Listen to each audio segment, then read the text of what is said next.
عليكم ورحمة الله وبركاته بليك يا كاليون مساء الخير كم ولد نجا كيسني بقرب نجا نوفته ويتي كنا سنجي تيسني جنا مرة كيسني بقى جرت وده نجا فرامن ربي سين راجرات ونجتا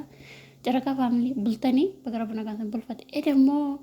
كم نسني تكيه جنان إياه بلتني وقارب بينو مالف وان درب كيسا إن تماري وان دبر فتكيسا مالف إن تماري يوم تمارا جرو وقارب بينجدان هم يو كي برا وأجته soba hin goone jettu gaafa inni makiinaa bitatu burraan uchi makiinaa namaa fidee dhufee maaloodha jettanu waggaa tokko maashaallaadha waggaa tokko way makiinaa sana erga harkatti qabate jechuudha. Dabalata makiinaa mana haadhaa ijaaree gaafa qimamee dhageessee manatti agarsiisu manni qimameeti manni isaa tokkuma. Gaafa geessee mana aayimiitiif mana haadha isaa agarsiisu hin soba barrii fiddanii barrii gurraacha lamaan kan jiraa barrii wal fakkaata uchi mana aayimiitii miti mana haadhaa nu agarsiisee jettan jireenya keessan hin jiraatu mucaan kun jireenya dhuunfaa jiraata waan isin sobuuf hin qabu jechuudha nama miidiyaarraa nama ija isaan beeyne gurra isaan beeyne waan nu sobuuf hin qabu.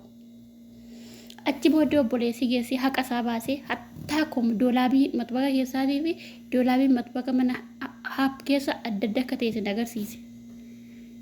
Hin dhiiftanu hin tamaartanu edammoo uchi makiinaan kan aayimiitii miti kan nama biraatu fidee kan nama biraa fidee aayimiidhaa kenna maaltu isin galchaayi aayimii warra isaa jaalalleessaa aayimiidhaa jaalalanneessu in jedhu jettan hin jedhe ama immoo qalabatii isinitti kaataayi qalabatiin ikkoo qalbii namaan hidhu laphee namaan hidhu qalabatiin jaalala walitti nama hidha malee qalabatiin amaanaa yookiin immoo ziinaa baqa beekan miti kennaa seedhan sanarraa kennaa sixootaadha malee qalabatiin wanti inni naman dabalu naman qannasu gadduu namaa himnatii yoo hin jiraanne jaalalli yoo hin jiraanne qalabatii birrii 2,000 bitanii qubatti keessatti faayidaa hin qabu. Qalabatii dhiisii distii arabaa sirriitti dhugaa rabbi cuggaaraa nuqqisanii ijoollee miidiyaa kanarratti jechuudha. Gaafa kam ijoollee kana ija tokkoon laaltanii ijoollee kana nama muraasa wallaahi nama muraasa nama qubaala qabu jedheera ni udeen gaddaa maal jedhee burraan ni gaddaa caraqaa faamilii keessa waan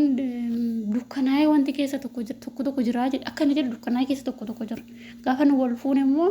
nama du'e zeenaa isaa danuu dhageenyaa jedhe nama du'e zeenaa isaa tun ta'in nama dhume qixxee dhaga'uun ni ibsan xiqqoo tun ta'in dhugaa rabbi dubbachuuf jechuudha. Hanqixa kiyyatti wallaahi billaahi jechuudha footoo poostatuuf kaappiloota yoo footoon jira lama wallaan fakkaanne fideen poostatu garaan koo nan danda'u wallaahi billaahi jechuudha garaan kiyya nan jaallatu garuu sinoo burraa gadi zikki gootanii aayimii gadi zikki gootanii burraa ol aboo gaashii musheen iyyuu jara gargar baasuu hin danda'an kolkolloo ummata mataa qulfii kana yoo mataan isaa qajeelan jedhe malee dhugaa rabbi rahmanni rabbi isin irraa jiraatu wanta isin hin jedhan jiru wallaahi.